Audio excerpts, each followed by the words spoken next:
C20 और G20 के महामंच को प्रणाम करते हुए और बड़े ही हर्ष के साथ ये सूचित करता हूँ कि Holi physics for holistic health एक ऐसा नया सब्जेक्ट है कि जिसमें हम बहुत सारे फ्रेम ऑफ रेफरेंसेस को रिकनेक्ट करके हम एक नई रियलिटी और एक नए परिदृश्य को हम देख सकते हैं। जैसे हम यहाँ देखें कि हमने यहाँ ग्लोबल GDP और होलिस्टिक हेल्थ को एक करके यहाँ पर कलेक्टिव सेल्फ में यहाँ पे हमने कंक्लूड किया है।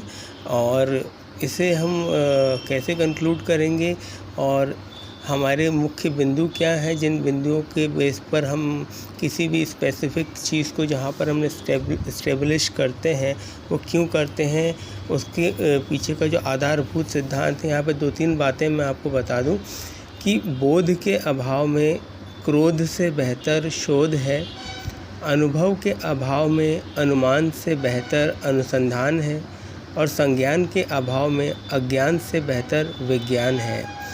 तो यहाँ पर अब देखिए कलेक्टिव सेल्फ में हमने, क्योंकि GDP भी जो भी है उसे हम कलेक्टिव सेल्फ से बाहर नहीं रख सकते और होलिस्टिक हेल्थ को भी कलेक्टिव सेल्फ से बाहर नहीं रख सकते।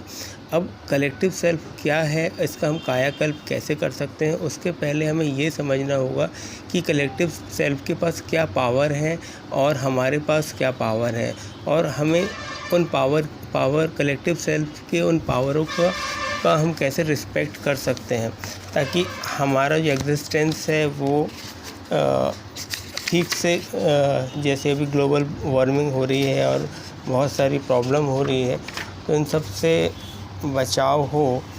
तो ये देखिए, ये हमने ऐसे ही दिखाता हूँ, ये समझ लीजिए कि रियलाइजेशन ऑफ कलेक्टिव सेल्फ है बाय नेचुरल सिलेक्शन।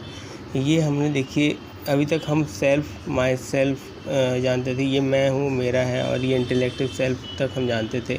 यहाँ पर self my self collective self, और यहाँ पर देखिए यहाँ इंटेलेक्टिव सेल्फ, और ये आ गया हमारा कलेक्टिव सेल्फ। अब यहाँ पर हर एक जो खाने में जो नाम है वो एक बहुत ही गहरे कारण से, बहुत ही मजबूत कारणों से यहाँ पर वो चीज़ नाम लिखे गया है। ये एक टेबल तैयार की गई है।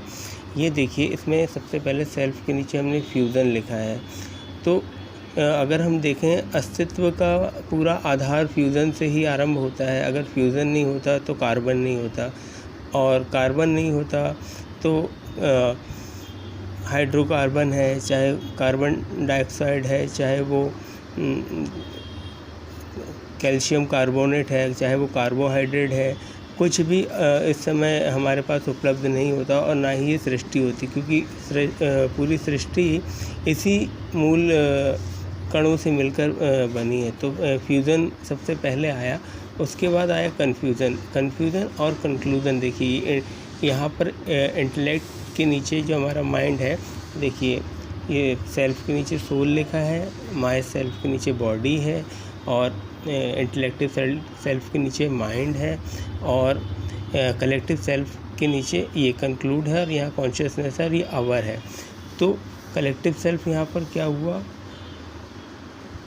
आई मतलब मैं जो हूँ अंतस्थ में, फिर मी जो मेरा शरीर है, मेरी बॉडी है ना, और मेरा जो कन्फ्यूज़न, यहाँ पे कन्फ्यूज़न मैं दोबारा बता देता हूँ, यहाँ पे कन्फ्यूज़न और कंक्लूज़न इधर उधर होते रहते हैं, कभी इधर कभी उधर। तो इसका फिर आखिर में जो कंक्लूज़न निकलता है, कौन कंक्लूड करता है उसको आखिर में, कलेक्टिव सेल्फ के पास कंक्लूज़न की पावर है, कंक्लूड करने की पावर। हम सिर्फ कंफ्यूज और कंक्लूज़न निकाल सकते हैं और कंफ्यूज हो सकते हैं, लेकिन उसको कंक्लूड यहाँ पर कलेक्टिव सेल्फ के पास उसकी पावर, इसलिए हमें कलेक्टिव सेल्फ को उतनी रिस्पेक्ट देनी है। क्योंकि यहाँ पर इस बात को अगर हम थोड़ी और गहराई से समझें कि हम जैसे चावल हम बो सकते हैं, गेहूँ बो सकते हैं, और फलों के पेड़ लगा सकते हैं, लेकिन फलों में जो रस है वो हम नहीं ला सकते, वो नेचुरल होता है। और फसल में जो गेहूँ है, गेहूँ में चावल है और उसमें जो दाने बनते हैं वो नेचुरली बनते हैं, तो वो काम हम नहीं कर सकते। हम पानी बना नहीं सकते, हम पानी का इस्तेमाल कर सकते हैं। हम कॉन्शियसनेस बना नहीं सकते, लेकिन हम कॉन्शियसनेस को फील कर सकते हैं। तो इस स्टेज में आकर के हमें ये सोचना चाहिए कि हम कितने पर्सनल हैं, आई के लेवल पे, मी के लेवल पे और माई के लेवल पर, और हम कितने सोशल हैं, और हम कितने अपने आवर टोटल जो हमारा एग्जिस्टेंस है उसके प्रति हम कितने अवेयर हैं। तो हमें कलेक्टिव सेल्फ को इसलिए रिस्पेक्ट देनी चाहिए क्योंकि कंक्लूडर भी यही है, कॉन्शियसनेस भी यहीं पर है, और ये हमारा है, किसी एक स्पेसिफिक यूनिट का नहीं है। और यहाँ पर ऐसे हम बहुत सारे एक्सप्लेनेशन हैं यहाँ पर, तो इसको मैं आगे की वीडियो में बताऊँगा। अभी मैं बस आपको इतना ही बताता हूँ कि थोड़ा सा हम पीछे चलते हैं जहाँ से हमने स्टार्ट किया था।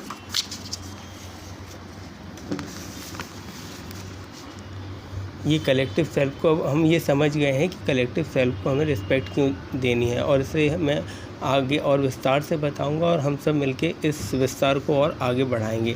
अब ये देखिए यहाँ पे कायाकल्प करना है।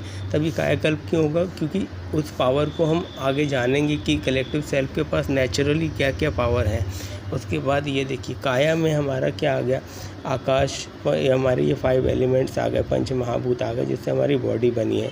अब एक चीज़ आप लोग को यहाँ और नई पता चलेगी कि यहाँ पर जैसे हमारे 5 तत्व बॉडी के हैं, ऐसे ही हमारे साइकिक, हमारे कल्प, मतलब काया मतलब शरीर, और कल्प मतलब जो हमारी सोचने समझने की शक्ति है, जो हमारी कल्पना शक्ति है। तो उसमें कौन कौन से तत्व हैं ये देखिए, गुरु तत्व है, मनस तत्व है, नेत्र तत्व है, प्रभु तत्व है और आत्म तत्व है। अब इनके पंच महाभूतों के गुण क्या हैं ये देखिए, और दोष क्या है ये भी देखिए यहाँ पर। तो यहाँ पर आत्म तत्व का जो गुण है आदि है, नाद है, काल है, और दोष है ये निरीह है, ठीक है। और प्रभु तत्व में क्या गुण है?